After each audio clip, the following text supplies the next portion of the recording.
and let us all do we can to build a better future. Let's get started with our first segment. So, DeVito was trending on Twitter. Did you notice, Daniel? Was he eating garbage? No. Was he showing everyone his pieces? No. Was it something even dumber?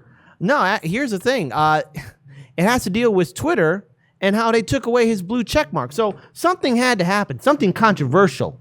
I mean, he was still on Twitter, so he didn't get banned like Donald Trump or anyone else. So what happened? Well, it turns out Twitter accused of de-verifying Danny DeVito for supporting Nabisco strike after beloved actor briefly loses his checkmark. So what is happening? So this is an article from RT America. Don't tell Rachel Maddow or TYT. They might crap their pants because, Russia. But Danny DeVito's Twitter handle lost its verification checkmark for several hours after he expressed his solidarity with the striking workers for Snacks producer Nabisco. Many suspect the two events must have been connected. And I do find it suspicious that it did happen during that time. Yeah. I mean, Twitter, Jack, what are you doing? Come on, Jack. Come on, Jack. You know the thing. It seems a little suspicious. But hold on. Workers of several Nabisco plants in 3 states walked off the job last week after talks of a new contract between the BCTGM, the International Union, and Nabisco parent company, Mondelez International, failed. Danny DeVito became one of the most prominent supporters of the striking Oreo makers when he tweeted on Wednesday, "No contracts, no snacks," backing the workers' demands. On Thursday, pro-labor news outlet More Perfect Union drew public attention to the fact that DeVito's verification status had changed after the tweet. And again, if you check out the rest of this article, there's a lot of people, calling out Twitter for its hypocrisy. Whatever's going on with Twitter's AI or its algorithm, what it's doing. Or its human eye. Yeah, it really calls into light of just really how bad social media is starting to get. And I want to definitely shine some light on what these Nabisco workers are going through. But again, we are always going to be consistent here at Hard Lens Media. We are for free speech. Mm-hmm. Now, again, being for free speech, that means, no, I'm not going to agree with what everyone's going to be saying. And that doesn't mean you're free of consequences for what you say. Yeah. But it does mean you have the right to enter into those consequences and have people be very upset at you on Twitter and whatever else. Absolutely. So now here's the thing. I just want to bring up just a couple incidents where Twitter and Facebook did this to other content creators. Like, for example, The Gray Zone, The New York Post, RT America itself. On Twitter and Facebook, when it came down to covering articles of controversial subjects or of political campaigns, those 3 major media outlets were effectively banned by Twitter and Facebook for some time. Yeah. And it wasn't just in 2020, but this has happened before in the past. And when we had Nico House on the show, he talked about how RT America and all of its sub-channels as well on Twitter, even on YouTube, are also shadow banned and have to deal with the algorithm working against them. And now here we're seeing an actor who tweets out in solidarity with the Nabisco workers, who rightfully so should be on strike right now because they were given a very terrible deal. They were being treated like animals over there at these plants. And Danny DeVito, someone who has a lot of followers on social media, tweeted out, "I'm with these workers. I support them. Yeah. No contracts, no snacks." And you know what? That makes sense. And so, here's Danny DeVito right there. This isn't the first time he's stood in solidarity with strikers and workers. And so the thing is, what does this mean in the long term for other people who use the Twitter platform? Are their blue check marks at risk? And if they tweet out something that the algorithm or somebody who's running Twitter doesn't like, are they going to lose their verification status? Yeah. This is why we need to look at alternatives like, Panquake, Rockfin, Odyssey. Now, again, big tech does run a lot of things. A lot of people are familiar with Twitter, Facebook, Instagram, and YouTube. But we have to look at alternatives at this point. So now I want to return the story back to these strikers. And if we can we pull up the first tweet video? This is a video where, again, you're going to be hearing what these workers had to go through. So let's play this first video. Hello, my name is Keith Bray. I'm the president of BCGM Local 358, Bakery, Confectionery, Tobacco Workers Union. We're on strike today at Richmond, Virginia, at the Mondelez Nabisco plant. And the reason we're on strike is because the company wants to change everything and take everything away from us that we have earned over the years. We, in 7 years, have lost 3 plants, Philadelphia, Atlanta, and also Fairlawn, New Jersey. In the time of the pandemic in last year, 2020, we work and we work and we made records profits for the company in the tune of $29 billion. We lost, but in December of that same year, they turned around and they closed Fairlawn and the Atlanta Bakery. We lost 1,000 members, which has our membership. So in negotiation this year, they want to change our health care, our work schedules, and affect how we are able to attain overtime, changing an 8-hour work day to a 12 hours, where you don't pay overtime for working an extra 4 hours. We wanted to change our health care. We said that we have 100% health care, but it would not acknowledge the fact that over the 45 years that I've been here, we have made concessions and given up raises in order to help pay for what would be the premiums for our insurance. And they insist that we are not paying anything. They want to change our work week from 8 hours to 12 hours, and effectively, whereas now after 8 hours we receive overtime, changing it to 12 hours, we now would pay a straight time for all 12 hours that we work.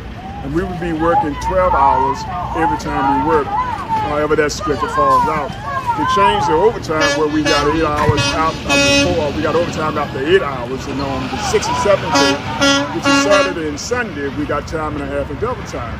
Changing the overtime wage now that I have to work 40 hours before I'm even eligible for overtime. All of these are drastic changes, and it has been calculated that with this new AWS, alternative work schedule they want us to work, we will actually lose almost $30,000 for some of us. $30,000 with that new plan that the Nabisco plant wants to do to these workers. Those workers would lose $30,000. Wow. That's money to provide rent, pay the bills, pay the gas for the cars, medical bills, food, whatever else. And the thing is, what's so controversial about that? I mean, if I were to tweet it out now, I don't have a blue check mark, but I mean, does that mean my Twitter account gets suppressed? If you tweet this out standing in solidarity, is Twitter going to suppress you? Because what those workers are going through is for the fight for their lives. They've been making profit for that corporation. And so all what the workers are asking for is a fair deal. Just like when we covered those coal miners who were striking in New York City. They went all the way from their home state to New York City. And now here you have these workers telling their stories. There's another video too that I want to pull up. Again, you're going to be hearing from different perspectives from different workers there. This is a TikTok video, but I think it's very important that we hear their stories, because this strike is a telling sign of how bad it is for a lot of workers, especially after 2020, and especially how our government and corporate media just basically abandon us. So let's play this video.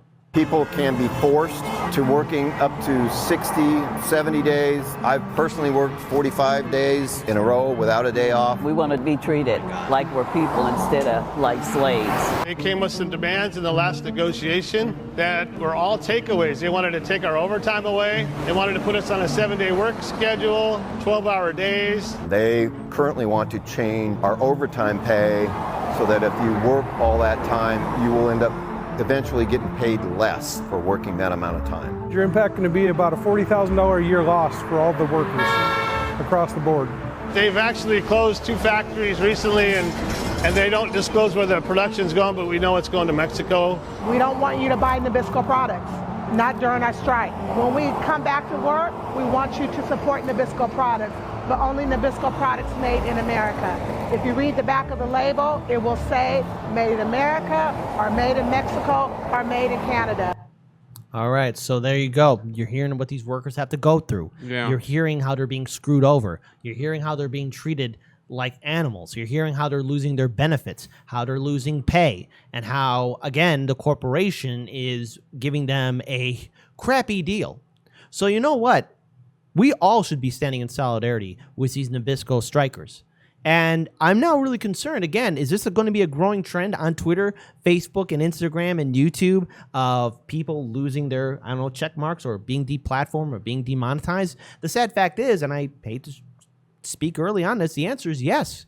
Because after January 6th, there's been this super fast rush of censorship. Yeah. And there were all these people who were cheerleading when Donald Trump got removed. Now, yeah, Donald Trump, deplorable human being, terrible president.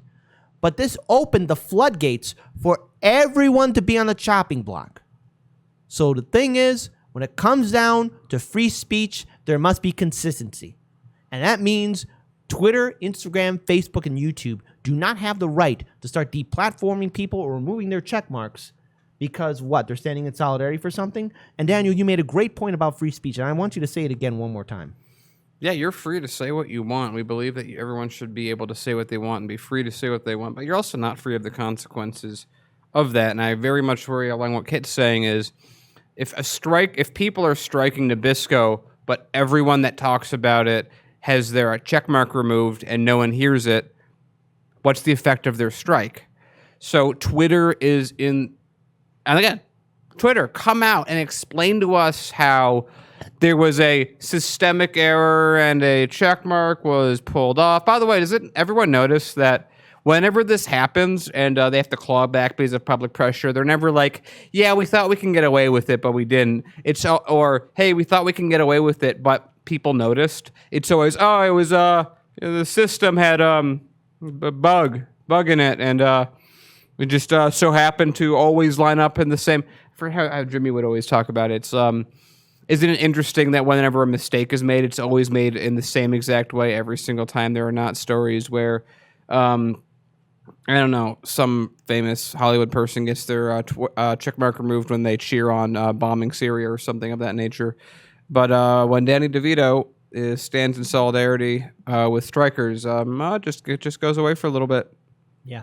But he got his check mark back, which is great. And someone definitely posted some funny memes about that where, they used Danny DeVito's character from Always Sunny in Philadelphia. But it's this isn't funny at all because how many times have we reported, how many times have other independent media networks have covered the fact that Twitter, Instagram, Facebook, and YouTube have been doing this shady stuff for quite some time? And the thing is that if you've been following Hardlands Media recently, we've been live streaming not only on Rockfin, Odyssey, and our main YouTube channel, but we've also been live streaming on our backup channel too, HLM. Because people are... Yeah, right, that's right. So guys, really quickly, go to HLM, which is live right now with the exact same live stream. Subscribe if you are not getting notifications on Hardlands Media, so that when the show starts, you can go on HLM and go, oh, Hardlands Media is live. Because it's that simple. And a final note to this story. And first... solidarity with the strikers. They deserve everything that they are working for. They deserve all their benefits. They should not be screwed over by the corporation. They should be getting all their benefits immediately and more. And then number two, for everyone that's watching on YouTube, in case you're unsubscribed from your favorite content creator or you're unable to make a comment or your comment somehow gets deleted, 99% of the time, it's not the content creator that's doing that. That's YouTube that's unsubscribing you. That's YouTube not allowing you to 100%. Let's be real. Yeah, it's okay. It's like no. We're the 1%. We are the 1%. No, but it's usually the platform that's doing that. Content creators know better. It's the platform that's doing it. You got to make sure we don't cause confusion with people. Hey, Kit. Usually we don't kill people. So I want to make sure it sounds good. How about this one? Classic anime. People die when they're killed. Yeah, I mean that's a statement I can agree with.